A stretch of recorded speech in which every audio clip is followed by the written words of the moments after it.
Meet a man who defied traditions by marrying his mother-in-law after divorcing his youthful wife.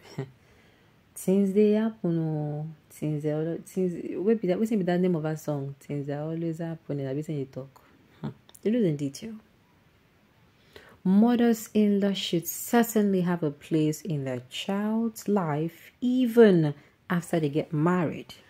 Frederick said, they should even have a place in their child's marriage as a loving and encouraging support for the child and their child's spouse. However, a mother-in-law should not have a role in their child's marriage in terms of being given authority or the ability to make or influence decisions about their child's family dynamics. Here is a South African man who married his mother-in-law.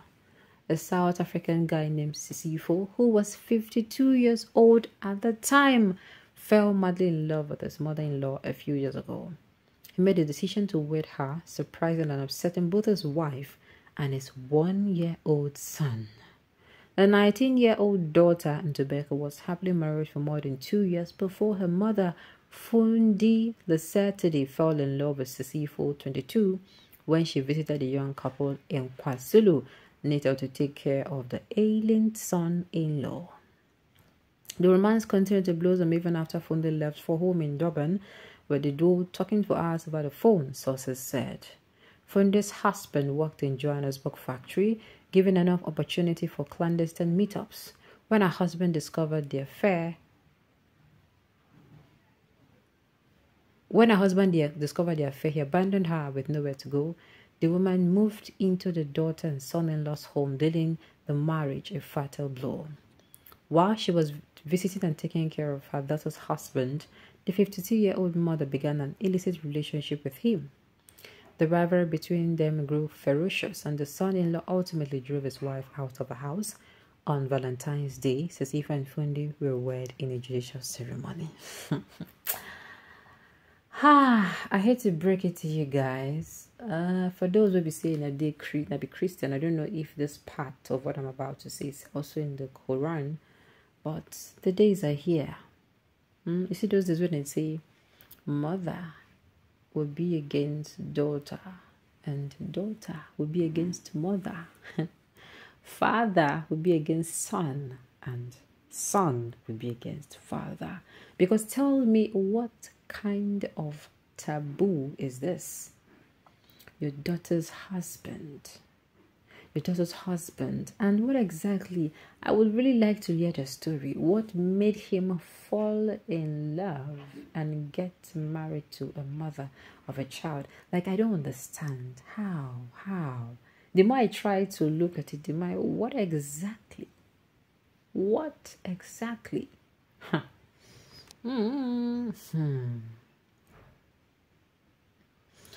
This is a fictitious story and that never happened.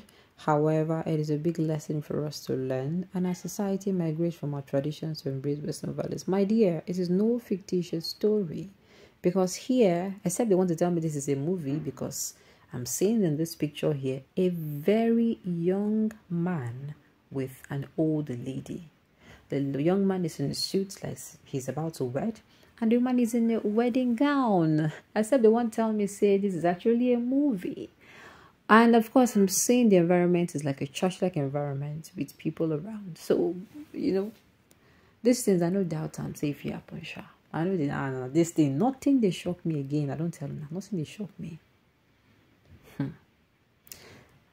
Well, the story is not adding up because they deceived, as in a lot of things went wrong. Because first of all, the guy in the story was 52 years, and then it was the mother-in-law that was not 52 years, and the girl that he married was 19, and later the girl became 22 years old. So yeah, maybe it is a fictitious, but me, if it is real, believe you me, I am going to say to you that if it is real, me, I believe I'm 100%. But it's a fiction. You have to be very careful. Yes, people who lean, I'm not saying parents have to be discarded, but a man, if you get married, you're clinging to your wife. A woman, if you get married, you're clinging to your husband. You're not supposed to be mommy's boy or mommy's girl. Anything that happened, you tell. If you're the kind of person that tells your mother everything that happened in your adult life, my dear, it is going to have to cut down to the barest minimum, because you have to focus on building your home.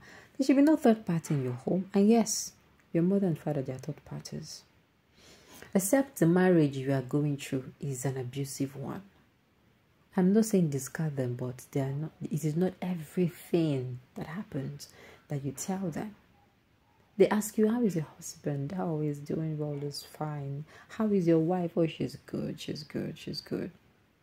You know, spare the detail. As in, do not come outside and, one from A to Z of what is happening in your home. You tell them, oh, we bought this one, or we bought that one, or we did this one. You just bought a land. We have started building on it. They are at this bedroom level. Nah, spare the details, baby girl. Spare the details, baby boy.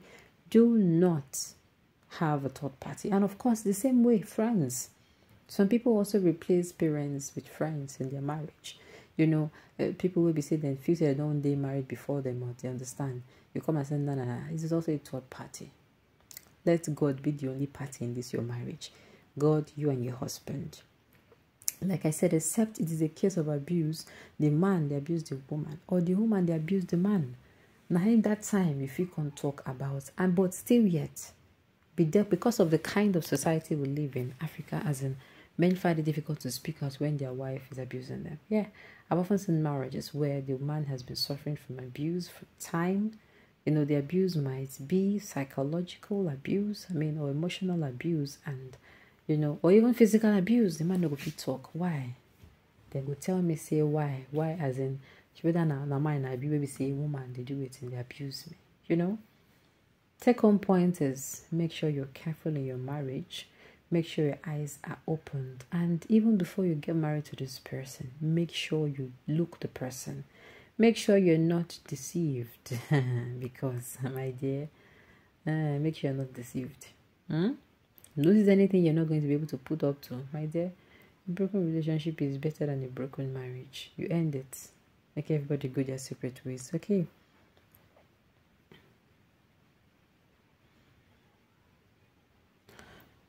And the judiciary in South Africa wedded them. Number 4, shame unto you, abomination, 22 years to 52 years, adulterous woman, destroyed her daughter's home, animal forcer, will only find fault in Israel, the law of Moses stimulates stoned them to death. Shame to the boy. Shame the boy was charmed. My dear, in cases like this, might not be, but whatever thing, I hope we pick the stories.